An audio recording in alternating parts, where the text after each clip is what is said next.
High রে খেলা, খেলা রে খেলার বাইরে ভাই, লাইভে অবশ্যই আপনারা দেখতে পাইছেন। আর যারা নাকি রেজাল্টটা, খেলার ফলাফলটা জানেন না, আমি অবশ্যই তাদেরকে আমি জানাচ্ছি খেলার ফলাফলটা। আজকের খেলা ছিল বুড়িচং শঙ্কুচাইল ফুটবল একাদশ দল বনাম বামনপাড়া আশাবাড়ি ফুটবল একাদশ। তো পুরোটা খেলা ছিল জমজমাট, উত্তেজনা একটা ম্যাচ ছিল। আপনারা অবশ্যই আমার লাইভগুলো দেখতে পাবেন।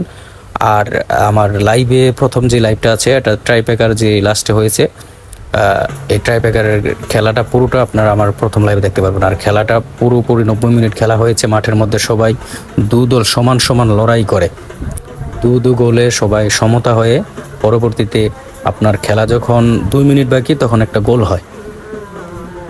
আশাবাড়ি 2-1 এগিয়েছিল। পরবর্তীতে আপনার সঙ্গুচাইল 2 মিনিট আগে খেলার সমতা ফিরিয়ে নিয়ে আসে গোল করে। পরবর্তীতে আপনার ট্রাইব্রেকারে নিয়ে আসে খেলা। ট্রাইব্রেকারে আসার পরে আশাবাড়ি 1 গোলে জিতে যায়। তো আশাবাড়ির জন্য শুভকামনা, অভিনন্দন। আর যারা হারছে সঙ্গুচাইল ফুটবল একাদশ, তারাও ভালো খেলেছে।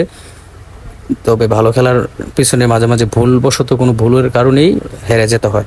তো হেরে গেলেও শিক্ষা নিতে হবে, নতুন করে আবার ঘুরে দাঁড়াতে হবে। হেরে গেলে যে খেলাটা শেষ বা জীবনটা শেষ এমন না। প্রতিটি হার থেকেই প্রতিটি শিক্ষা নেওয়া যায়, মানে প্রতিটা ব্যর্থতা থেকে প্রতিটা জয়ের শিক্ষা নেওয়া যায়। তো তাদের জন্য শুভকামনা রইল। শঙ্কুচাইল ফুটবল একাদশ দল বুড়িচং থেকে যারা আগত হয়েছিল এখানে। তো আজকের খেলায় দেখেন কানায় কানায় দর্শকের ভিড় ছিল, মানে বলার মতো। পাশাপাশি দূর দূরান্ত থেকে অনেক মেহমান আসছিল। আর আজকের খেলার প্রধান অতিথি ছিল কুমিল্লা বুড়িচং ব্রাহ্মণপাড়া 5 আসনের বিএনপির অভিভাবক জনাব হাজী জসিমউদ্দিন জসিম ভাই।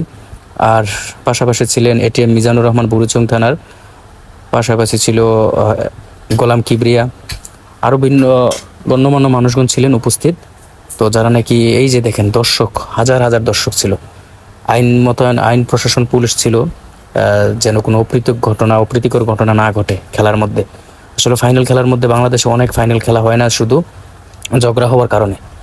মাশাআল্লাহ, আজকে কুমিল্লার মানুষ যে শান্ত, কুমিল্লার মানুষ যে স্মার্ট। ওই যে দেখেন গাছের আগায় খেলা দেখছে একটা ছেলে, ওই যে দেখছেন কত খেলা প্রেমী, কত স্মার্টলি ভাবে খেলা দেখছে, শান্তভাবে খেলা দেখছে। আসলে কুমিল্লার মানুষ যে স্মার্ট, কুমিল্লার মানুষ যে কত খেলা প্রেমী, ফুটবল যে বেঁচে আছে এখনো বাংলাদেশের মানুষের মধ্যে। আজকের খেলাটা আমি সরাসরি না দেখলে বুঝতে পারতাম না। হাজার হাজার মানুষের মনের মাঝে ফুটবল এখনো বেঁচে আছে। আর বিশেষ করে আজকে ফুটবল যে মাঠটা ছিল, এখানে কোনো একটা দড়ি, সামান্য যে একটা রশি, চিকন রশি দিয়েও একটা ব্যারিকেড ছিল না।